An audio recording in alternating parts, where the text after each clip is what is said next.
Hello, everyone. Welcome to this first webinar in the CLEAR-EO webinar series. My name is Bente Lilja Bye. I'm going to be your host of this webinar, and I'm also one of the partners in CLEAR-EO, responsible for communication and engagement, but also some technical data sharing stuff. Today, we are going to talk about and address data spaces for Earth intelligence.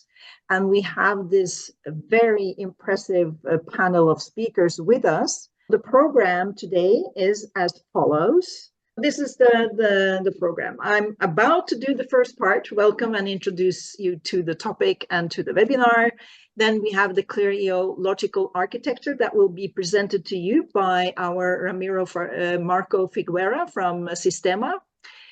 We follow up with an overview of what is being done on data spaces in EuroGEO and Green Deal data spaces by Joan Maso from CREAF. And an even wider overview will be given you by Arne-Jørgen Berre from SINTEF Digital, but also from the Big Data Value Association, where he has been one of the experts developing even the topics of or the theme of data spaces. So both public and private data spaces, an overview will Arne-Jørgen provide to us. And then last but not least, we have the latest of the latest from the data spaces in destination Earth perspective by Stephan Siemen from ECMWF itself. And final, last but not the very least, is the discussion. We have set off some ample time to discussion. We have very short presentations, 8-10 minutes for each of these presentations, and then that should give us some time to discuss during 1.5 hours from now on. Again, do write and comment in the chat, and we will give you the floor when we are starting the discussion. If you have very pressing questions in between, I might allow these questions in between the speakers, but the idea is to go through the overview of the information first, and then we start the discussion. But you will be given the floor also towards the end. This is recorded. We are collecting the presentation, so this will be made available for you, and you will be able to find it on the CLEAR-EO website.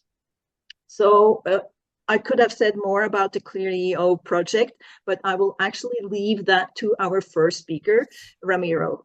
And let me go and introduce you further, Ramiro. So, as I said, Ramiro is working at Sistema. He's a geospatial scientist and an innovation lead. And he has been working there for a long time with in the intersection of Earth observation sciences, climate applications, and innovation. And he is focused on transforming Earth observations to operational interoperable services aligned with emerging European and global data spaces for climate resilience and sustainability. So Ramiro, we are looking forward to get an insight on the logical architecture of CLEAR-EO. Well, thanks a lot, Bente, for the nice introduction. So as Bente mentioned, I will, so my name is Ramiro. I've been working with Sistema for a few years already. And I will give you a brief introduction of the service architecture of CLEAR-EO. So the idea that we put on the table for the service architecture for this project is basically to have a modular service that is fully scalable and reusable and interoperable. So we are building this architecture around 3 logical layers. There's the data layer, the processing layer, and the user interfaces layer, and everything is managed by the authentication and authorization accounting layer. This is, of course, optimized for multi-cloud and multi-data space integration. The first layer is the data access layer. So the main goal, I'll say, is to interface, so to direct interface to major Earth observation and climate data providers such as Copernicus, European Space Agency, EUMETSAT, ECMWF, and Destiny.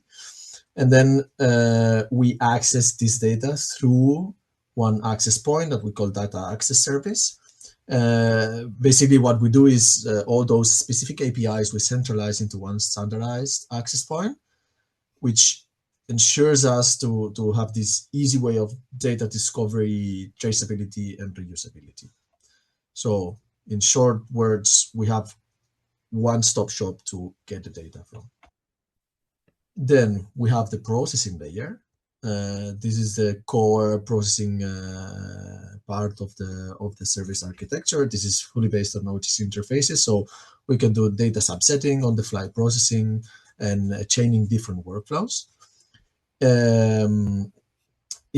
So the idea is to decouple the processing logic from the whole infrastructure, and it's supporting both platform native components and externally developed service modules. You'll see that in this layer, which is the user interface layer. So that's kind of the entry point. We have an integrated Jupyter Lab environment for wide range of different profiles. So from advanced users, scientists, and so on, to developers and data scientists. So the idea is that you can plug in different UIs for service management or workflow execution in this layer. And we are unifying all those, the access across all those services and different data spaces. So here, small spoiler. We are supporting both exploratory and operational usage. Everything is controlled and secured by this module that can control everything. So we have a centralized authentication, authorization, and accounting module. This is basically to secure the access to the data itself, the processing layers, and the compute resources. So all the three main components of the architecture. What this enables is mainly giving different users different roles. We can track the usage that each user or institution is doing of this project, and of course enforce the policy across different clouds and data spaces. So this is in short. I try to keep it quite short, the whole service architecture.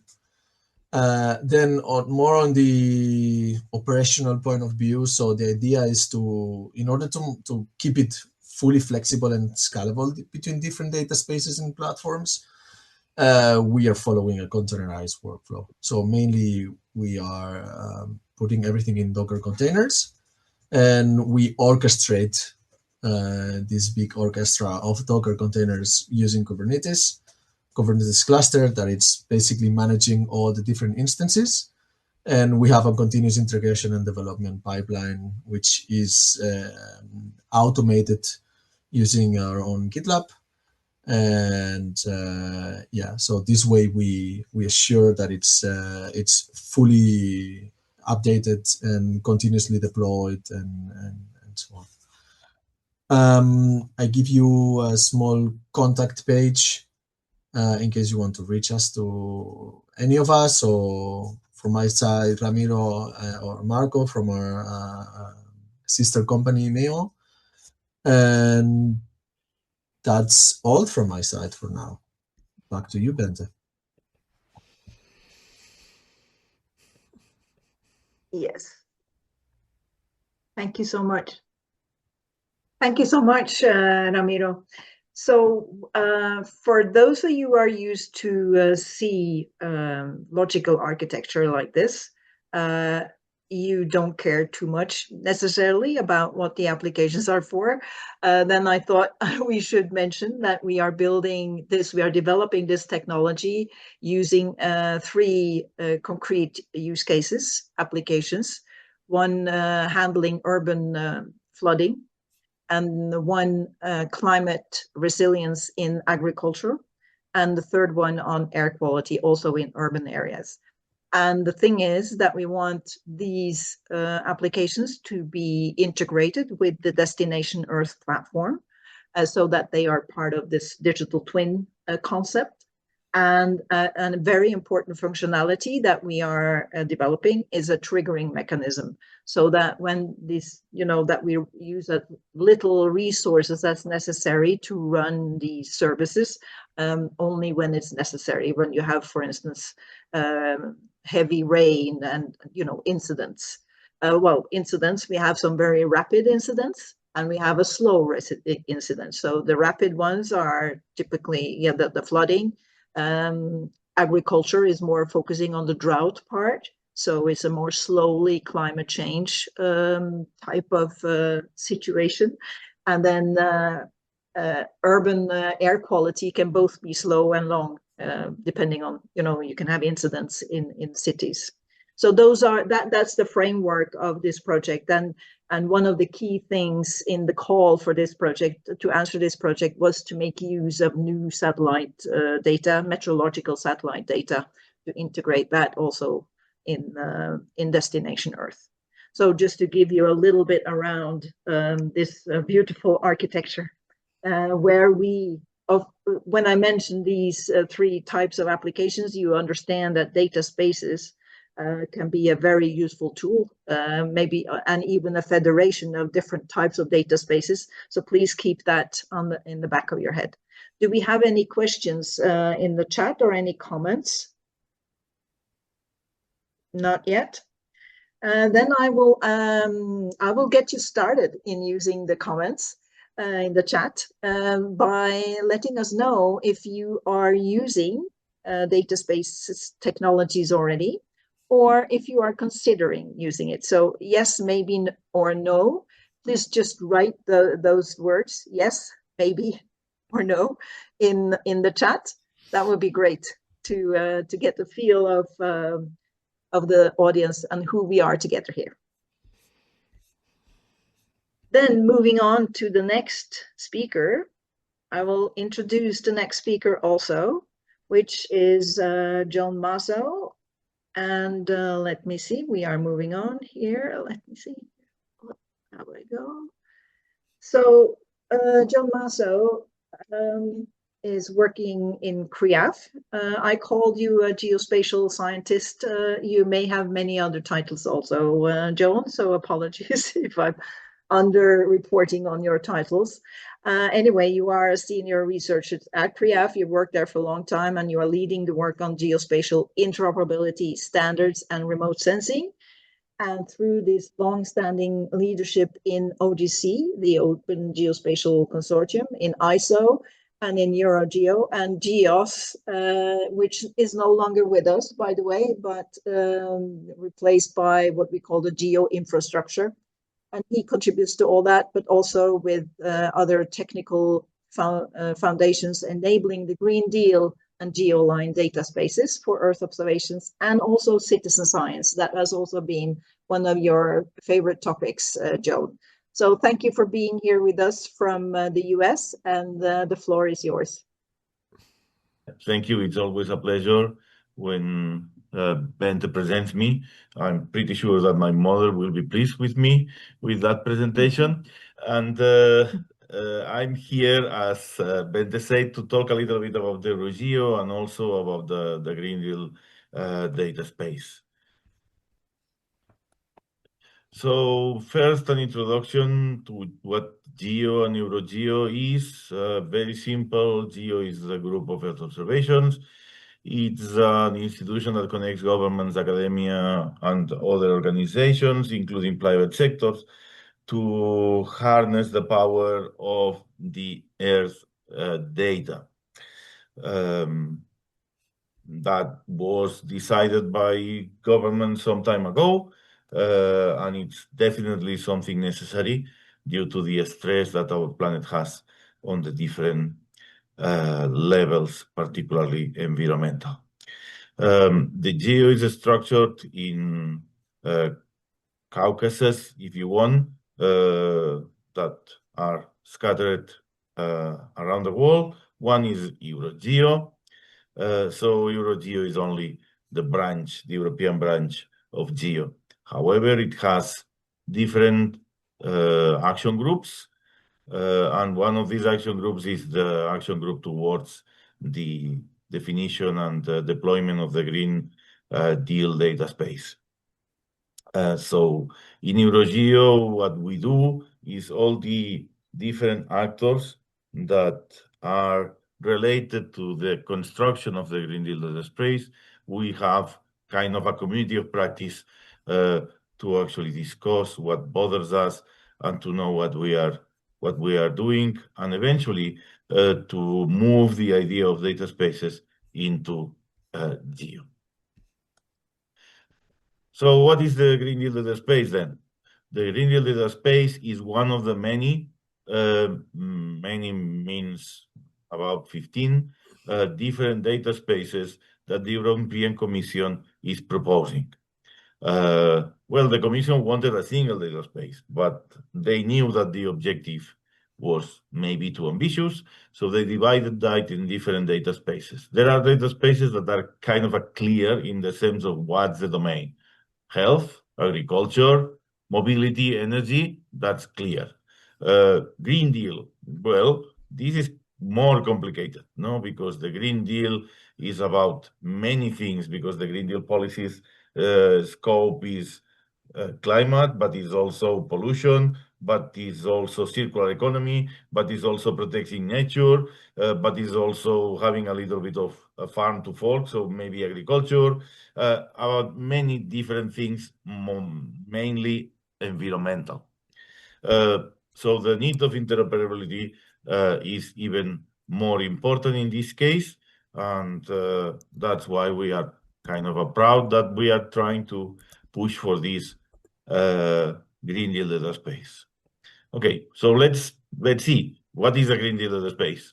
If you go to the European Commission, it will tell you that it's a very open and participatory thing that promotes fair and transparency and non-discriminatory things and so on. But you immediately see that it has secure and privacy preserving infrastructure. So it means that maybe it's not so for everybody. Maybe you need at least to be known and to be identified to get access. If you go to another source, it tells you that is actually the other way around. Is kind of a group of people that agreed on a set of rules and create their own ecosystem. So it's just a collection of participants establishing a secure environment for data exchange. And in this particular source, they give for granted that you need a space data connector to actually do that. That's a kind of a piece of technology. So it is clear, at least, that there is a range of data sets from the typical open to everyone, open license, public access. This is what GEO has been promoted and EuroGEO also in the past, but also closed data that is exchanged only to a group of people for a particular purpose, and the producers retain sovereignty on the data and all that. And we have to admit that these things exist, because sometimes data is restricted because it's sensible, because maybe it has personal information, maybe because it contains sensible information, or because it contains value information for a particular company, is their business model. So this is what it is. So we need to move around this range of things. And this is where the data space becomes useful, because with the idea of having some control point between the providers and the consumers, and I'm now looking at this diagram here below, you create this data space among the participants. Again, the idea of connector appears here in the bottom. So who is actually building the Green Deal data space? So first thing, breaking news, the common European Green Deal data space doesn't exist yet. We have been talking about that for 6 years, maybe. So it seems unbelievable that doesn't exist yet, but this is the reality. So, for instance, I was in an European project for 3 years that was called All Data for Green Deal, and we had fun to actually doing research on the Green Deal data space technologies.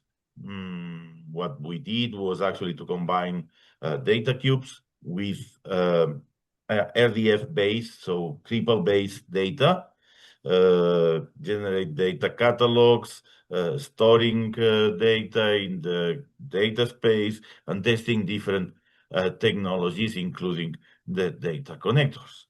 All what we learn can be reused by the SAGE project. The SAGE project is a project that started 10 months ago, something, and it has the mission to actually implement the Green Deal data space. Actually, when the project finishes, and this is described in the description of action of the project, there will be an institution or I don't know, a society that will govern the Green Deal data space in the future. So it has to be operational and it has to be self-sustained after 2028. By the way, if you Google for the Green Deal data space, you will discover this German company that created this federation of companies that they use also the same brand, the Green Deal data space, but this is not the European Union Green Deal data space. It's another thing. So don't get confused by that.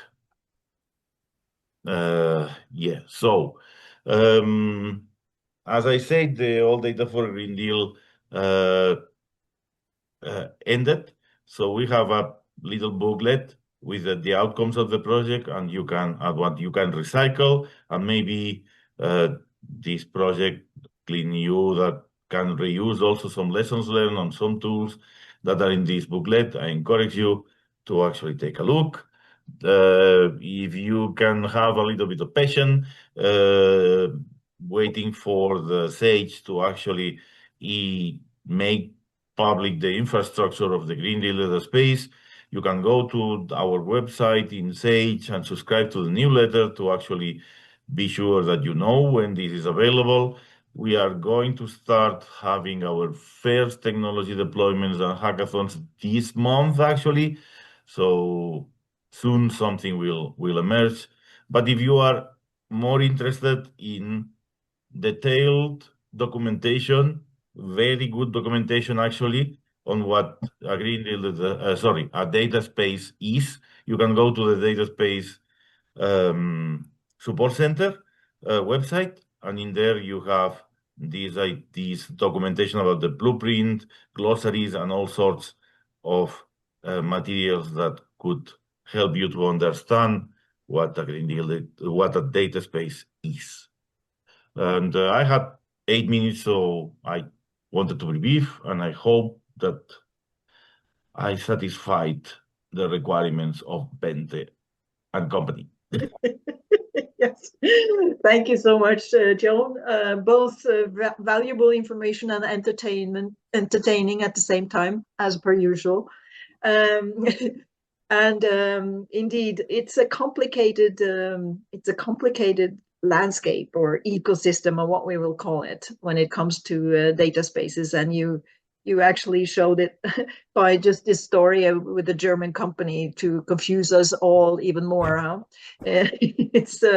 It's not that easy. So we hope with this webinar actually to help sort this out a little bit more, together with other events that was just prior to this webinar, and also that will be coming up soon.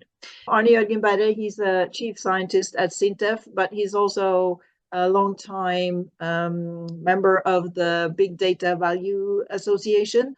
Currently, Arne-Jørgen is devoting his time to digital twins and, of course, data spaces. Arne-Jørgen, I give you the floor to give us an overview. Yeah, thank you. I hope you can hear me okay. So as you said, Bente, I will actually take the perspective of digital twins into data spaces, as this is a shared approach with many of us in the environmental community. I have in particular been working with Bente in the Iliad Digital Twin of the Ocean project, which is again linked to various Mission Ocean project with the European Digital Twin of the Ocean. We are also working on a Norwegian Digital Twin of the Ocean. And in this context, we have also EOSC, the European Open Science Cloud, with a new node on Digital Twin of the Ocean. So in this context, there is a focus on digital twins with data lakes and the digital twin engines, but we now see the connection also to broader data sets through the concept of data spaces. So this is the reference architecture from the Iliad project. And we see the 4 steps in the pipeline of a digital twin, from digital twin data acquisition to digital twin data representation to analysis with models and visualization and control.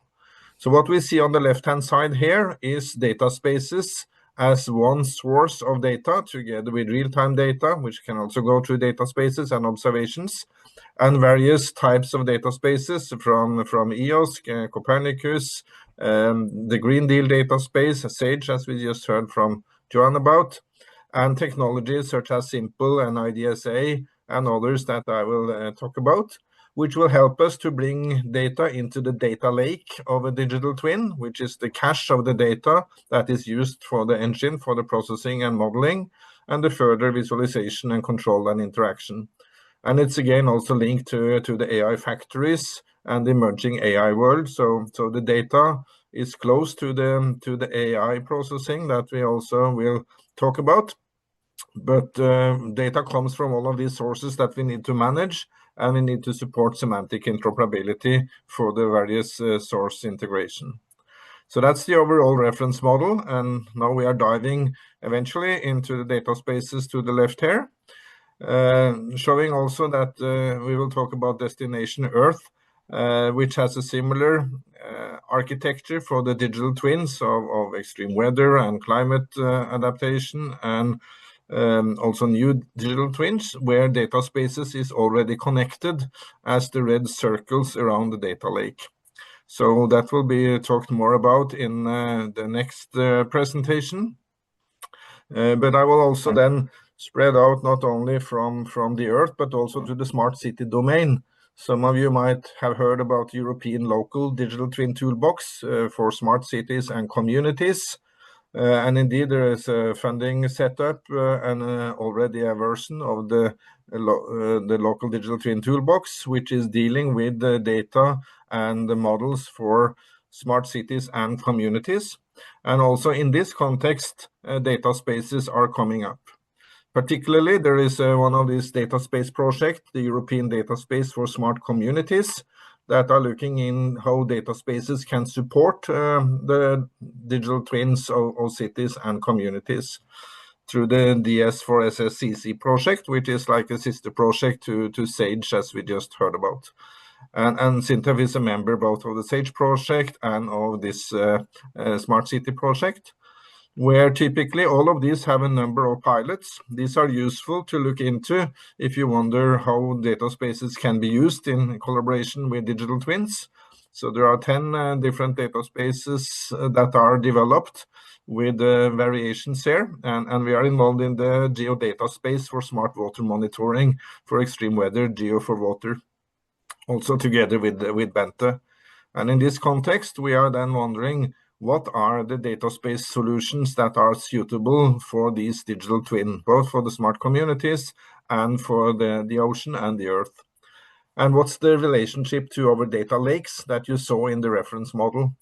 So here is some ISO definitions from ISO 30173 on digital twin. This is a representation of the connections between target and digital worlds that are doing the convergence of the physical and digital states at an appropriate rate of synchronization. So that can be any frequency in time and space. And then we have different types of twins. I'm not going into the details on that, but just note the separation of data lakes, which is the data that are cached into the digital twin, and the data space where we are actually sharing data between different organizations. We'll come a little bit back to the ISO definitions of data space shortly, and also the European Green Deal data space that Joan talked about. So just for reference of definitions there. And as we go into then the common European data spaces that have been evolving and been funded now for a few years, the link at the bottom shows the current funded projects and their state. So we'll not have time to talk about all of that, but it's a valuable reference to follow this 14 plus different projects. From the BDVA, the Big Data Value Association, we have been involved in this from the beginning, particularly to IDSA, the International Data Space Association, and the establishment of, as Joan said, the Data Spaces Support Center. So this is a funded project that provides you the foundation of what is a data space with the data space blueprint and toolbox, also data spaces radar and glossary, and support for data space maturity and different methodologies. Core elements here is the toolbox and the blueprint. So I encourage you to take a look at that in terms of identifying what the data space is and the vocabularies and the reference models, which is highlighted here, because it's about participants in a data space being providing or using services in the federation. And we have governance for the federation with catalog of the data sets and the support of vocabularies for the semantics. And then the participation, where there is a definition, separation of the control plane, where we do the interactions between the participants, and the data plane that do the transfer of data between the participants. So we are not going into all of the details of this here, but it can be found in the blueprint and in the foundational document from dssc.eu. You can also there find the data spaces radar that shows an overview of various registered European data spaces. As of today, it's 235 data spaces that has been associated in here, with a lot of variations on where they are in early and later stages and what technology they are using. And certainly this might be a subset. They are under the IDSA, International Data Space Association register, and there might be others also outside of that, as we will see shortly, with various technology approaches on data spaces. Just as we have the question, are there any data spaces that are actually working? I'm pointing out the European Data Spaces Awards that will come up at the Data Space Symposium now in Madrid in February. There are one on end user engagement and financial sustainability, somewhat more mature, with the Catena X and the French and an agri-food data space. And there is an innovation category here with tourism data space and manufacturing data space, and also a health data space. So these are a good reference point if you are looking for actually current operating data spaces. And we will see who of those are winning for the Data Space Award. But anyway, here are 6 operational data spaces that are high on the list out of these 235 in terms of maturity and innovation. So indeed, there are full events on this that are taking place. Next month, there's the yearly Data Spaces Symposium in Madrid, the 10th and 11th of February. So you might go there, or you can follow up with some of the previous data spaces, and after the event there will be also online information. And we are arranging the Data Week 2026 in Norway, in Oslo, on the 5th and the 6th of May, where also the data space community will be presenting and organize workshops and other things. So indeed, a lot of things happening. And even more so today, if you are here, you are not attending this event physically or virtually. This is the Simple annual community event, which is taking place as we speak. It's online, and there will be material available from this, as it was from last year, which will give you an overview of the Simple approach, which is, say, a variation of the data space architecture funded by Digital Europe And for the public sector, while IDSA has been funded more from the industrial sector, this is adding on some agent support architecture on the interactions between the providers and the users, with some variations of technologies. And one of the main questions is how all of these various approaches will work together to become interoperable. This is a 100 million euro plus funded project that is presenting their current status and technologies today. And there are some early working prototypes and examples, but it's not fully implemented yet. We might hear more by the end of the day what is the status and what are the plans for this year. So both the IDSA and the simple technologies, and that is evolving together with standardization. So I mentioned the standards on digital twin technology from ISO SE41. Here we have the technologies from ISO TC38 and the cloud computing distributed platform, which is actually responsible for the standards on data space concepts and characteristics. Here's the definition here on data space as a governance framework to build trustworthiness to enable data sharing, and also including policies, semantic models, protocols, and processes. So this is a standard on data spaces that you can get access to. And then there is a set of getting into draft international standards now, based on the Eclipse data connected technology, so the Eclipse data space protocol and the decentralized claims protocol. And there is also a set of standards by CENELEC on trusted data transactions that are being worked on. So a lot of things are happening now and will be getting into the standards publication space during 2026. We have also been involved in the link between digital twins and data spaces with ISO 30152. This is under development, so I am participating to this. It was a work item approved last year. So again, also between the digital twins and data spaces, there is ongoing standardization that is relevant.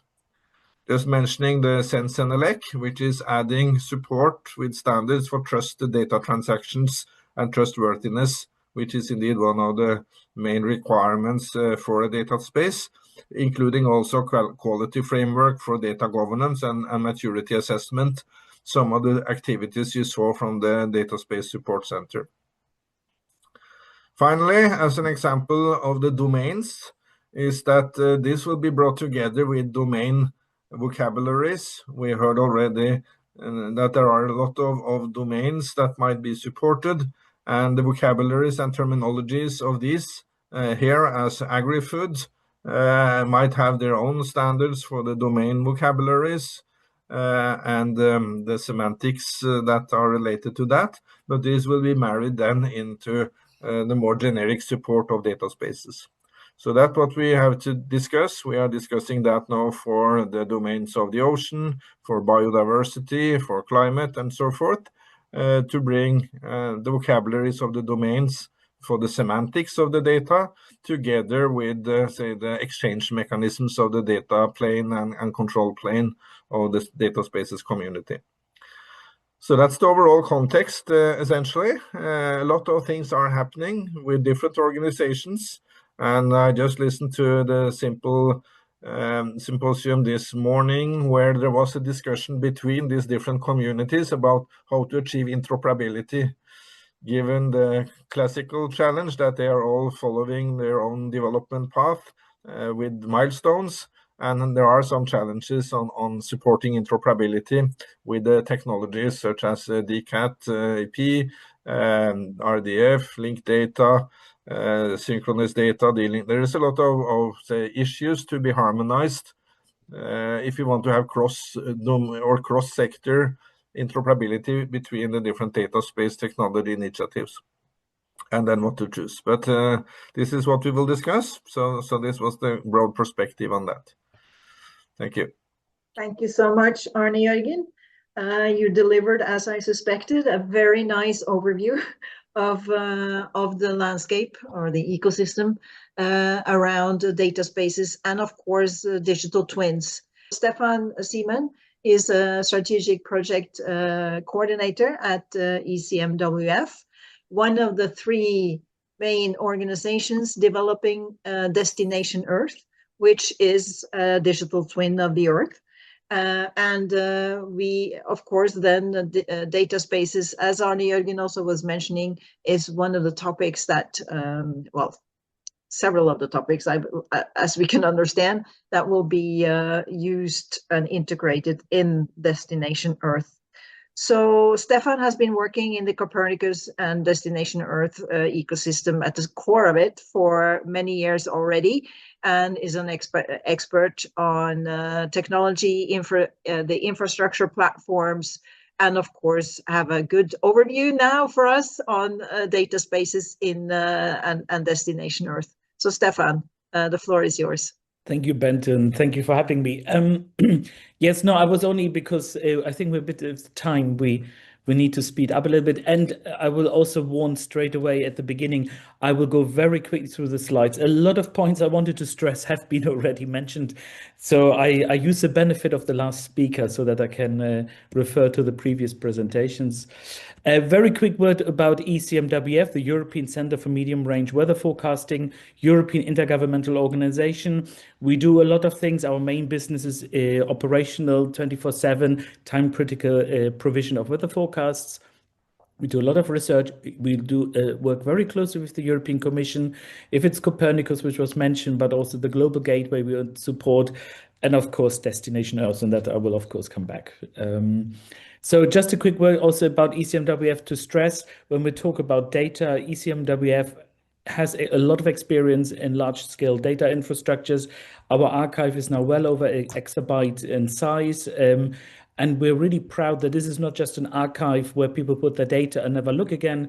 For the hundreds of terabytes we every day put in, also hundreds of terabytes are used by 10,000s of users accessing our systems, getting various data sets, Copernicus or core ECMWF forecast, reanalysis data sets. So it's a very active data archive.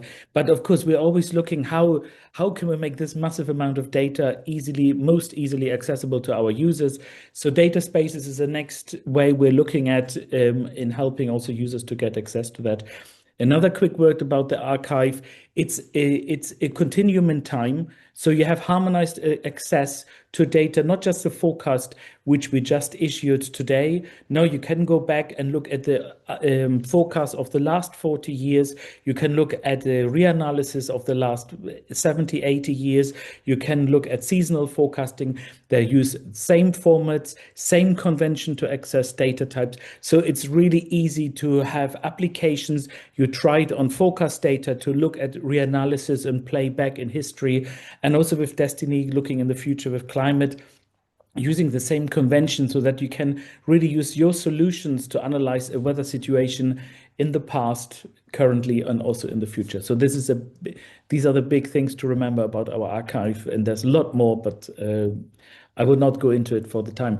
So the main topic is Destination Earth. I'm actually sure, and it was already mentioned actually, that you're aware about Destination Earth is led by the European Commission in DG Connect, and is really to build incredible new possibilities with technology building capabilities, which we have not seen, not only in Europe, but even globally. So we have the privilege that we have access to the EuroHPC, which are some of the biggest supercomputers in the world.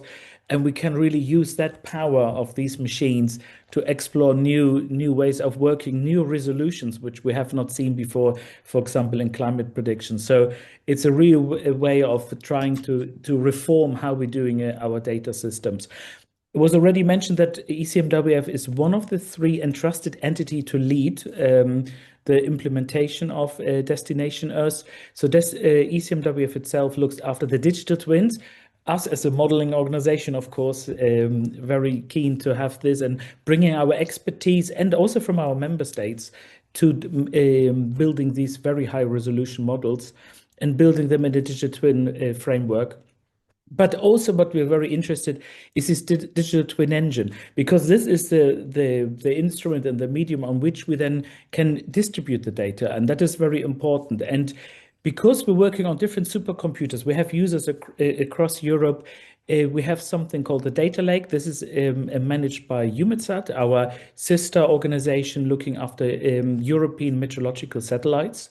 And they're managing this data lake, and then we are using the engine to make sure that we can keep track of data, making sure efficient distribution of data and processing of this data in a distributed way. So this is a very important part. And then, of course, another part is that's led by the European Space Agency. This is about how the user see this whole system, because a lot of users don't want to see the whole complexity behind all this. They want just to have their interface that can explore the data, can build their own application and collaborate. And that is the core Destination Earth core platform, as I said, is by ESA. So that is less of a topic today, but we will concentrate on how we do the data and the dissemination of that. Oh, before I say, you will have heard these three organizations perhaps, but it's very important to stress that the implementation, we have over 116 organizations now from 27 countries across Europe. And it's not just a public body organization or National Weather Service, which are a strong part of this team. We have also private enterprises and industry included. There's also a lot of SMEs. So it's a real collaborative effort, and it's really about building capabilities everywhere. It's not just in these three organizations who lead the implementation. So very quick word, but it was already handled actually, what a digital twin is. So you see on the left side, the traditional way of here you have a model, here's your data, process it and give it to your user. This is a usual chain we're all used to and used for the last 3-4 decades.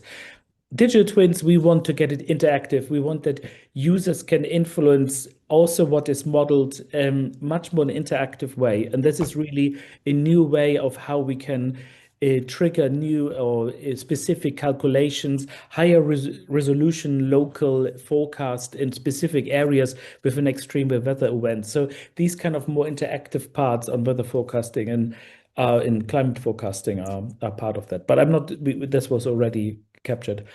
I hope this comes over, because sometimes it's not so working well in the network, but all behind it is not just moving data and infrastructure, is really incredible results on what we have managed to build as simulation platforms.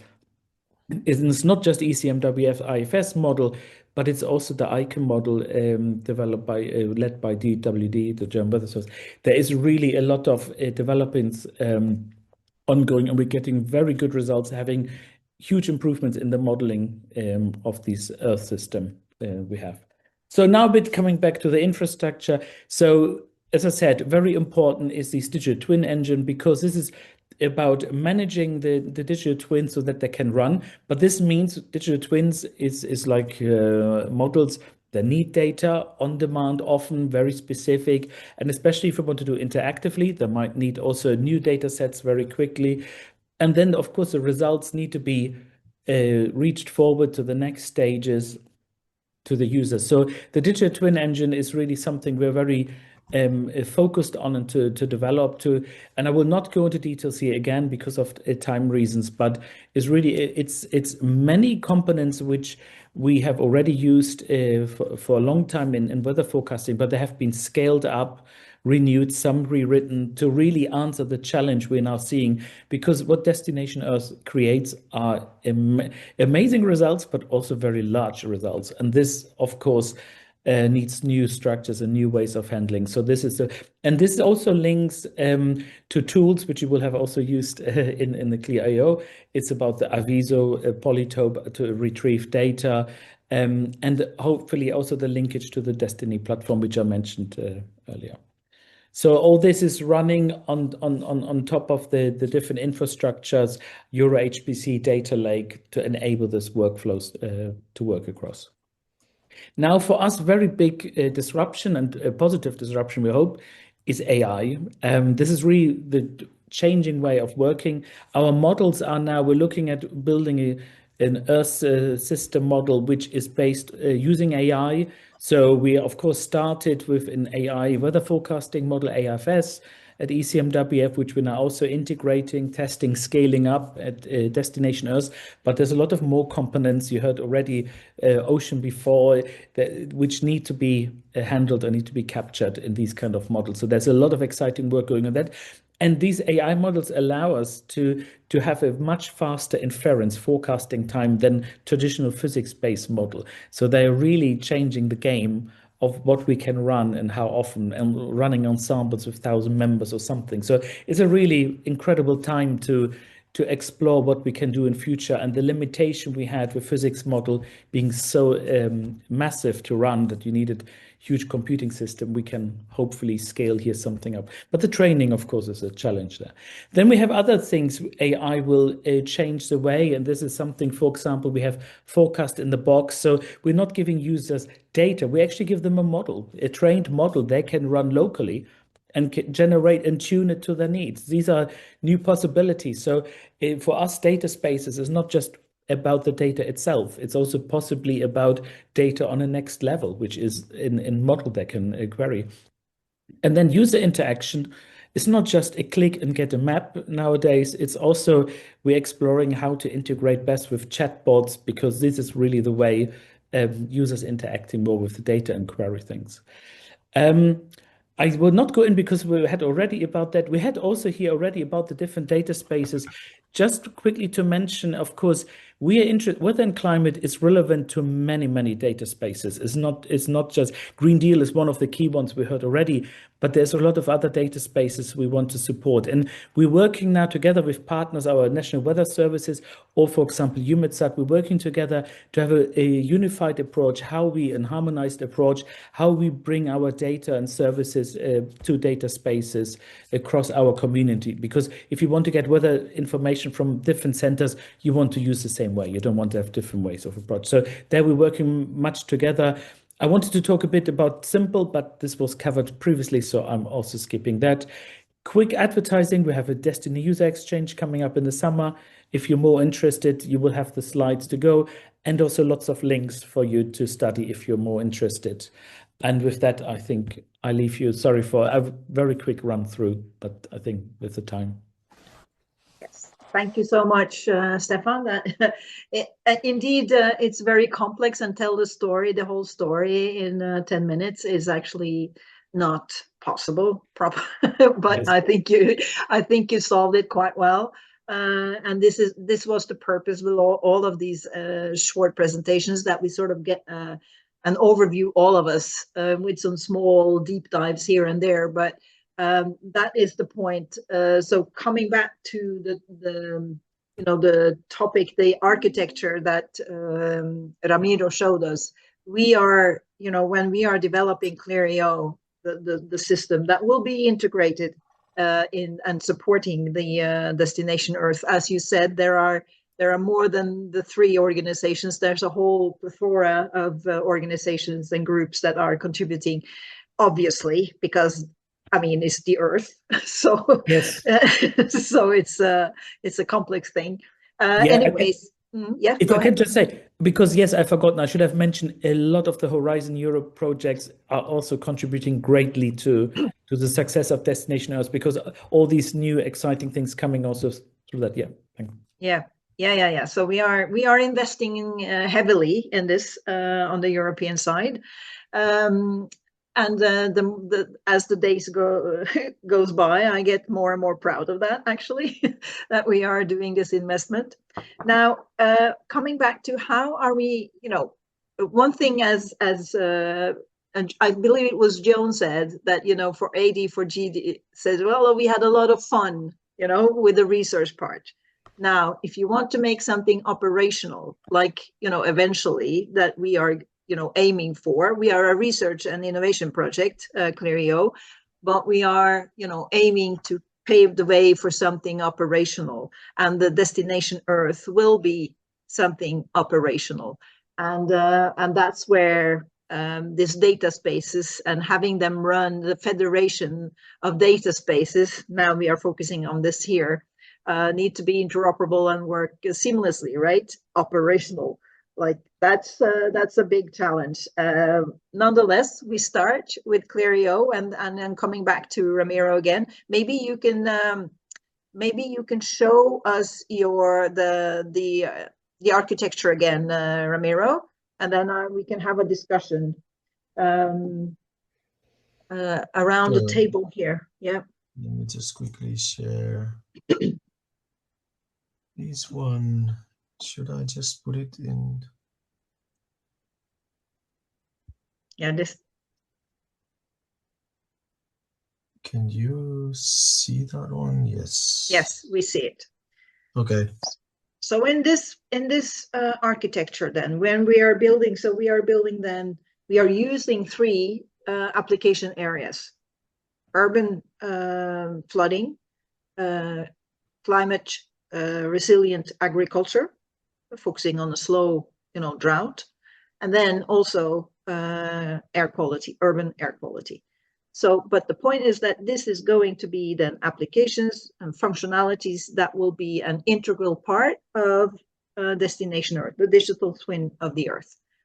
Now, as we have heard, there are so many different data spaces approaches. Maybe have you, when you are thinking about what you heard today, is there anything that comes to mind that would be a good approach for us to include data space in this architecture? I can ask the speakers first, perhaps. Arne-Jørgen, you are trained. Yes. Yeah, if I can maybe comment on this figure, I think we're mainly talking about the data layer here, and the reason why I introduced that and talking about the data lakes of the digital twin versus the data spaces is actually to try to refine that picture a bit.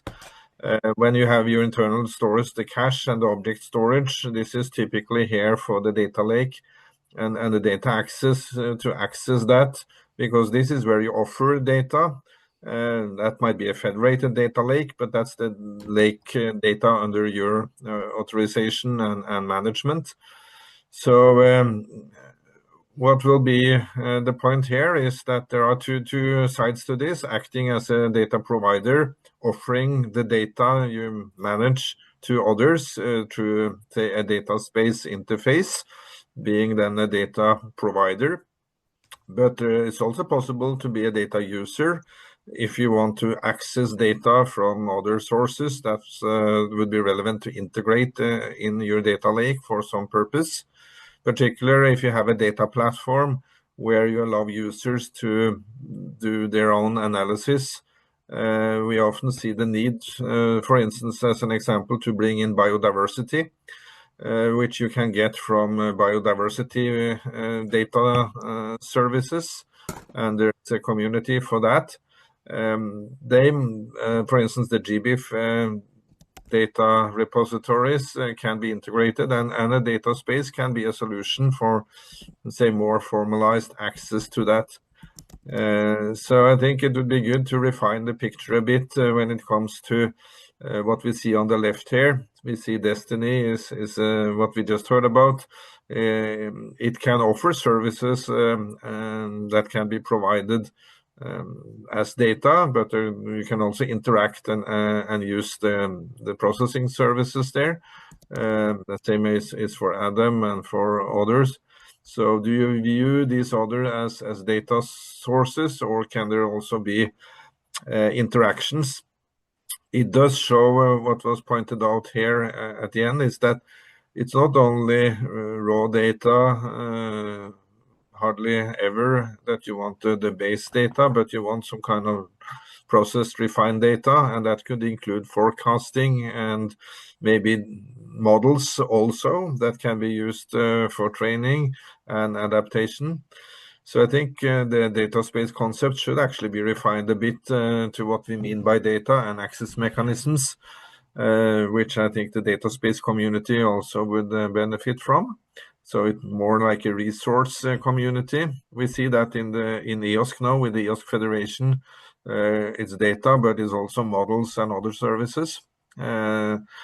So I think this picture should be refined to reflect both the architectures of data spaces and maybe the evolution toward resources, including models.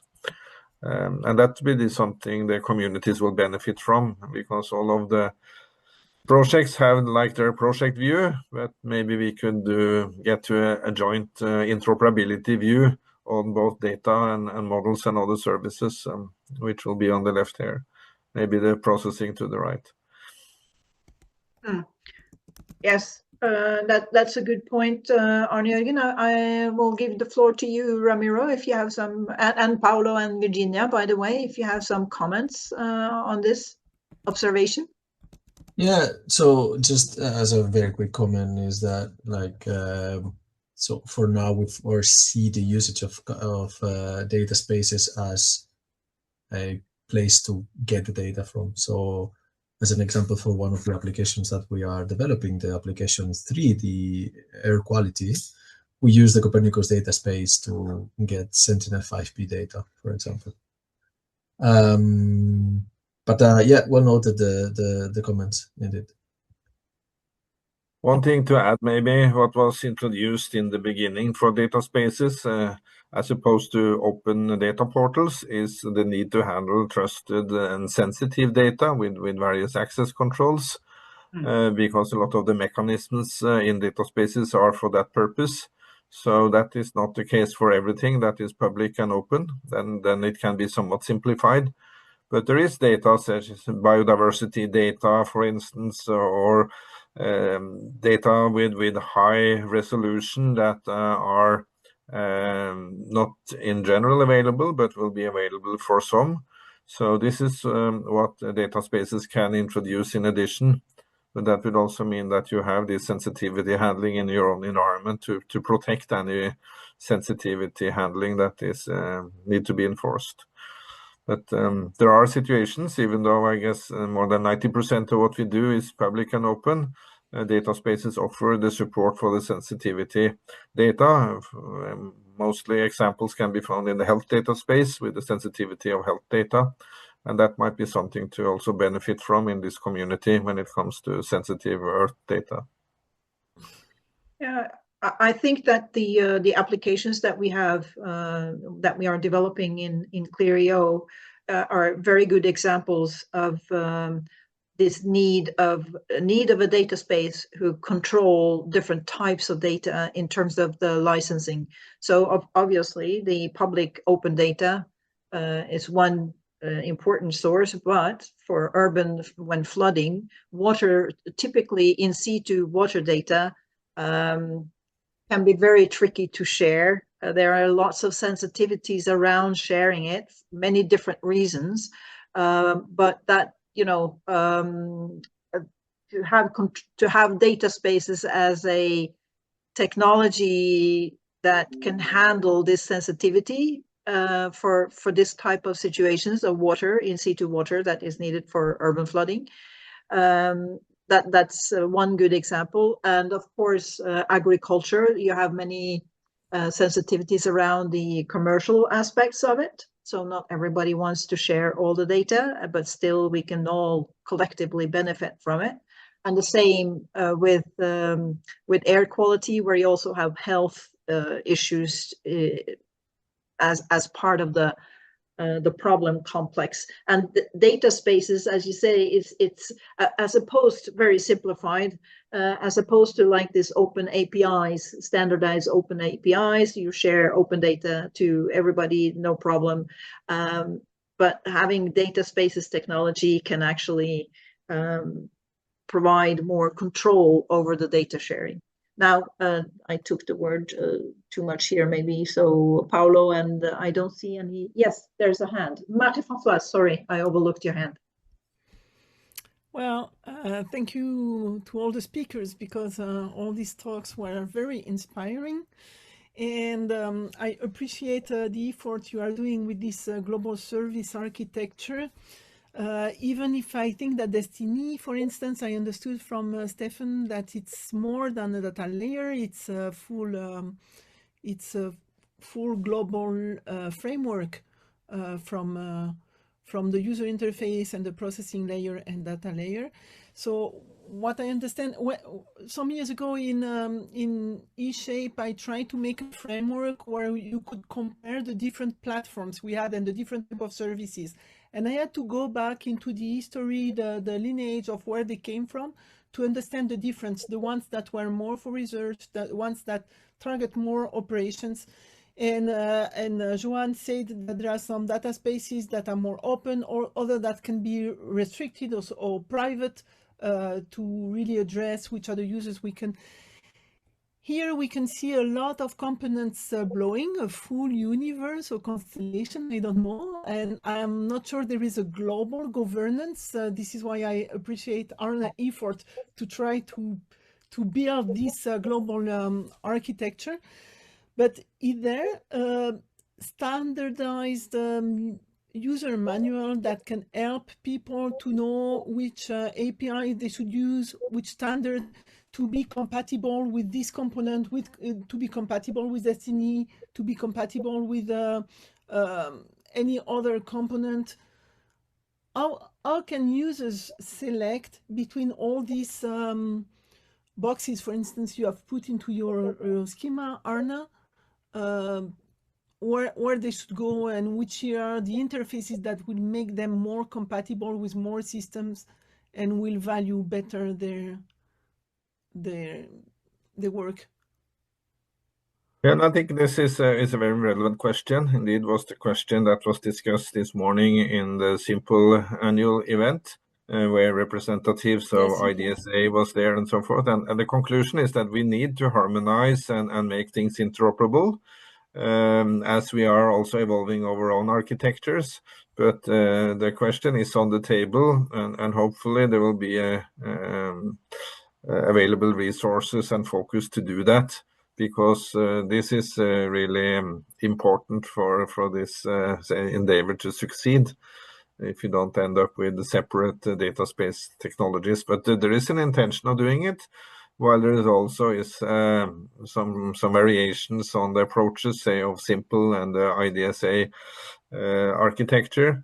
The DSSE.eu tries to be an overall umbrella, including also Simple and IDSA, which is probably the largest developments, and then to offer that to the needs of the community, such as the Destination Earth and the Digital Twin of the Ocean and the EU Local Digital Twin Toolbox.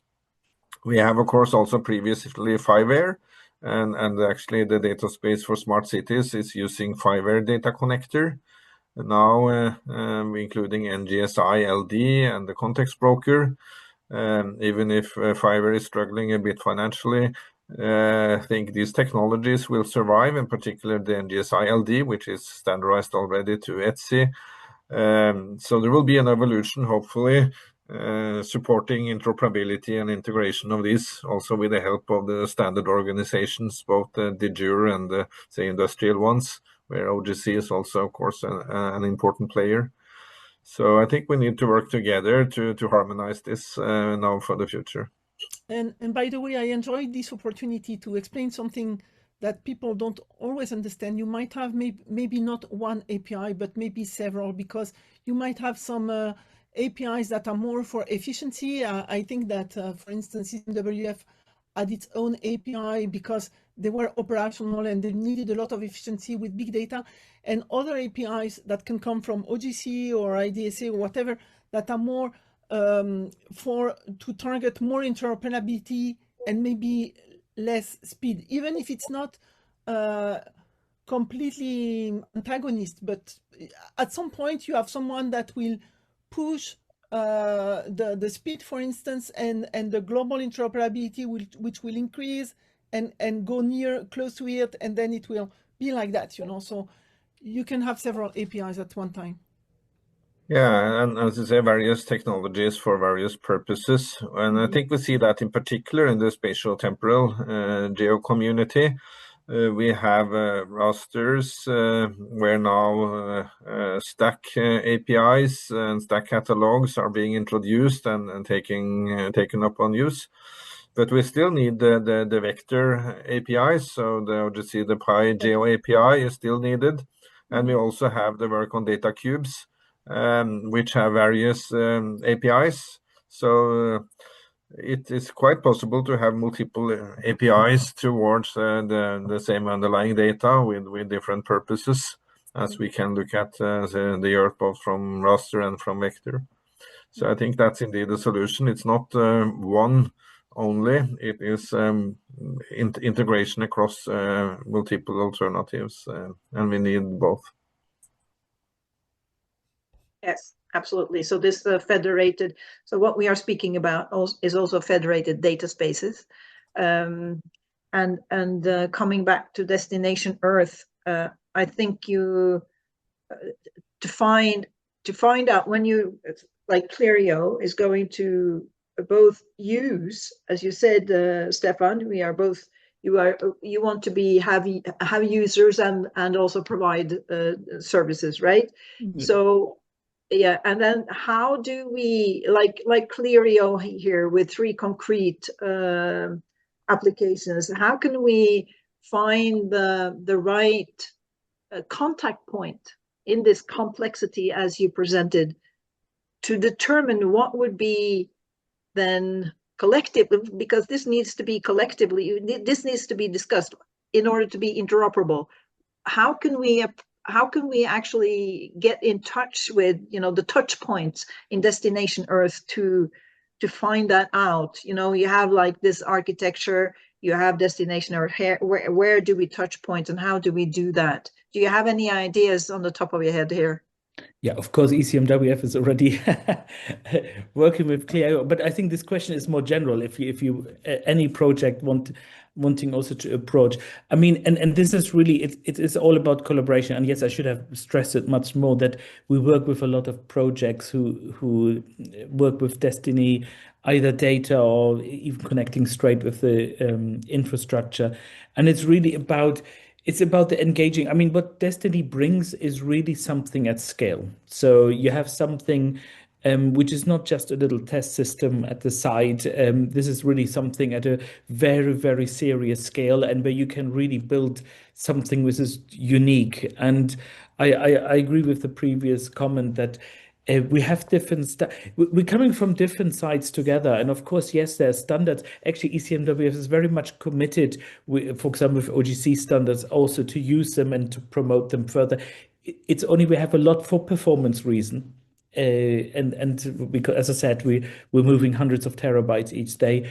We use sometimes very specialized tools, but we are also very committed how we can bring them closer. And projects like that, I mean, I have been involved in these projects for 15 years now. It's step-by-step approach, and it's very important to learn these lessons and then to continue to learn also from what has been achieved and what is not possible, because you also have to learn from the stuff which have not been. But it's yes, the approaching in who to approach. I mean, this is always a golden question, because as you've seen, we have over 116 organizations involved. That's why the 3 entities are there to coordinate these. When it comes to data, of course, yes, Digital Twin Engine is ECMWF, but also on the data lake itself, the infrastructure house built is also EUMETSAT. So yes, we are approaching and we're looking for this outreach and we're looking for this contact. So please don't hesitate to get in touch and to also find out. But this, for example, I mentioned, or you will see it on the slides, the next user exchange. This is also an opportunity to sit down and talk to us and. Yeah, no, of course we are, so CREAF, the ECMWF is a partner, but now I was actually thinking, so one thing is to become a partner in the project, but not everybody can do that, obviously, but I was, you know, very concretely technology-wise, so we have the Aviso in our case, right? That's a touch point, but there might be, I see that there are other touch points as well, and how to maneuver inside then Destination Earth. Maybe are you, let me put the question another way, are you looking at the work that Arne-Jørgen was presenting, you know, what is the standards on data spaces and technology and the digital twins technologies in general? Are those things that you are engaged in order to both work internally, but also as means of engaging with the the users and providers to the system. No. It's a key part of Destination Earth. It's not to build a closed club, but is to look further and to explore. Yes, and of course we have interfaces. Aviso is already a core one you're using to on the messaging side, but then there's Polytope services to get to the data. Fine-tuning the data access, for example, which I did not have time to talk about now. But no, there are these interfaces, and I mean, I want to say, I mean, the easiest is I put links at the end. Destination Earth has also what I find a very good outreach in explaining what's going on. Never hesitate to get in contact, because as I said, it's not as people should not see it as an operational service. I cannot touch it now with any of these projects. No, it is to build new capabilities in Europe on this larger scale and things, and so that never hesitate about contacting. Yeah. Right. So concrete contact depending on exactly what problem you have at hand. Let me see. So Joan unfortunately had to leave us, but Ramiro, do you have more comments based on what you've heard now? No, just saying that it aligns with the steps that we need to do. So the plans that we have in developing and making this service architecture a reality, and all nodes are taken, and we will for sure benefit from all the comments and all the information that has been shared. I think Paolo has the hand raised, so maybe he wants to add something on that. Yeah, sorry, I didn't see your hand, Paolo. Go ahead. No worries. Thanks, Bente. So first of all, I would like to thank everyone for the comments, because this is a research and innovation action. We are very much focused on what we need to develop technically to achieve what we promised in the project, but still keeping an eye on what is happening outside and what are these standardization efforts is very relevant for us to develop something that is not, let's say, we're not developing something in void, but we're developing something in an ecosystem, and that's very relevant. And I would like to stress what Bente said about Destiny. So the fact that we're using Aviso as the backbone of ClearEO for brokering notifications to and from the applications and to and from the triggering engine, what we call the virtual observatory. I think it's very important, and it will allow us to integrate with Destiny very well in the next phase of the project. So once we have something concrete to present as a service, as a contribution to Destiny. In fact, this use of Aviso can work in both ways. So what you see here in Ramiro's diagram is the fact that we're going to use data from Destiny, and that's fine, but we are going, as we're using Aviso, we will be able to contribute back with notifications from specific analysis pipeline that we will set up for extreme events, for drought, and for our quality. So I think this is going to be the let's say the easiest, but also the most impactful way to integrate with Destiny. Yes, and actually, I also see a potential intermediate, being an intermediator or a link between one of the other communities that Arne-Jørgen was mentioning, namely the smart cities communities. They are also developing and using smart, data spaces. So you mentioned the Geo for Water, who is actually addressing urban flooding among that's the core topic, management of water. And another aspect of this scaling up and down that you were mentioning also, Stephan, is actually what we are doing in very specific ways in Geo for Water, because you want to have a system that is scaling up and down, specifically then on urban water data spaces. So you build local data spaces because it's typically the city, the municipalities, the cities who need to be able to share data among themselves. How do you scale that sharing to a regional level, you know, within in Europe, for instance, at the national level and regional levels, and then be able to go back and forth? And of course, having that, it will be a row of interoperabilities between data spaces. That's what we're aiming for. And this will be, as far as I can tell now, and you can protest, Arne-Jørgen, I see this could be a very interesting discussion point on how this can be actually also contributing to Destination Earth and the scalability, you know, scaling up and down functionality that Stephan was just mentioning. Yeah, no, I think it's good if we can bring this community a bit together. I mentioned in the chat the link to EOSC. The new EOSC Federation architecture is based on now a lot of experience and on what needs to be done to get federations to work. And they are addressing that with solutions. Actually, there is the EOSC Winter School happening in this week and last day today.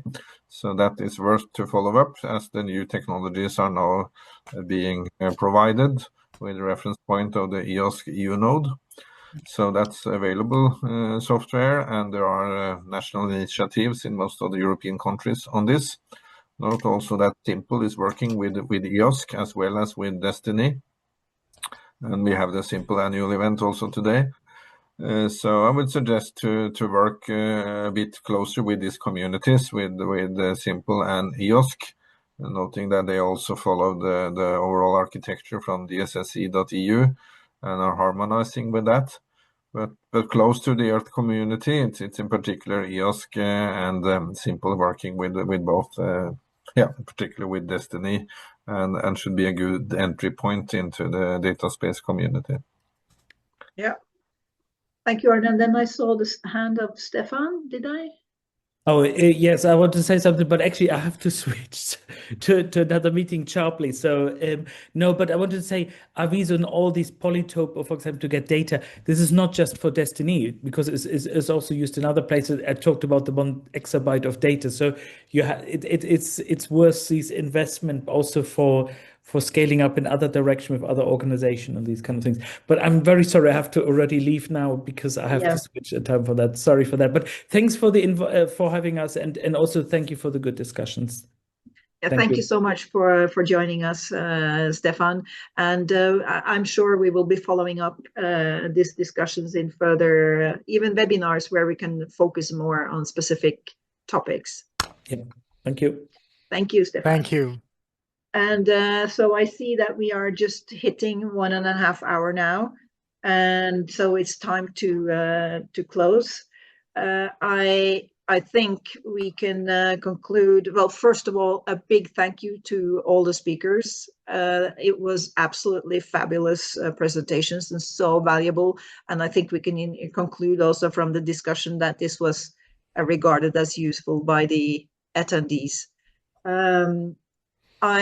This webinar is recorded, and we have promised the slide decks, and then the speakers have included lots of valuable links and information in the slide decks. So this will be shared with everybody who signed up for this, and in other means as well.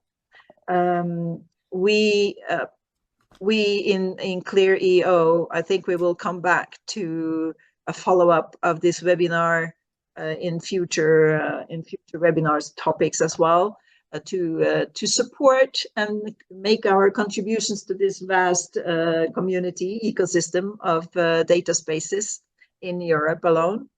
And as Arne-Jørgen, I will like to chip in. Arne-Jørgen was mentioning an event in Norway in the beginning of May. And of course, Madrid. I will be going to Madrid. So if anybody else around here is going to Madrid to the Data Spaces Symposium the week after, so in 2 weeks' time, I think it's the 10 and 11th of February. And Babis, Thank you for the link to CEDAR, was it? Yes, it is CEDAR, yes. Yes. So that was another resource that was not mentioned. So thank you very much. We will include that in the resources that we are collecting from the. Let me just say one, two words. Basically, in CEDAR, we have already started a main viable data space. We're using Soft as a connector. And it works it's not related to observation, but it's working with public administration in various in other fields. So we'll be interested to work together with other projects in order to present you our solution, and also then to see if there can be some collaboration. The project, our project closes end of December. So there is quite some time, but it will be interesting to see if someone can benefit from the work we have done, and also see how we can best collaborate. That's it. Oh, yes. Thank you, Babis. I'm glad we just managed to include that in the webinar. Absolutely. This sounds very interesting. Are you going to Madrid as well, or anyone from your project going? I need to check. Frankly speaking, we just had the General Assembly yesterday that we finished. I need to check. For sure, we present the event there for Madrid, but I'm not sure. Personally, we're not going as not company, but I'm not sure if the coordinator of the project goes. Okay, but that will be a nice way to look up each other to make the connection stronger as a follow-up of this webinar. But now I think do follow ClearEO on social media. And also we every now and then we post some news on our website. Go and explore our website to learn more about the project. Today we focused, of course, on data spaces and the architecture, but there's a lot more to learn about the project. We will have regular webinars. If you're interested in a specific theme, a topic, do not hesitate to contact us. Because we want to engage with these webinars, we want to engage with the community. The next webinar is on the 26th of February, and just stay tuned to get the more detail about that webinar. We haven't quite landed the topic yet, but we have all the dates already. But the next one is 26th of February, 3 o'clock. That's the same time once a month. With that, I think I have to close. Thank you for staying on, and until the next time. Thank you. Thank you. Thank you. Bye. Thank you. Thanks, very much. everyone. Bye-bye. Bye-bye.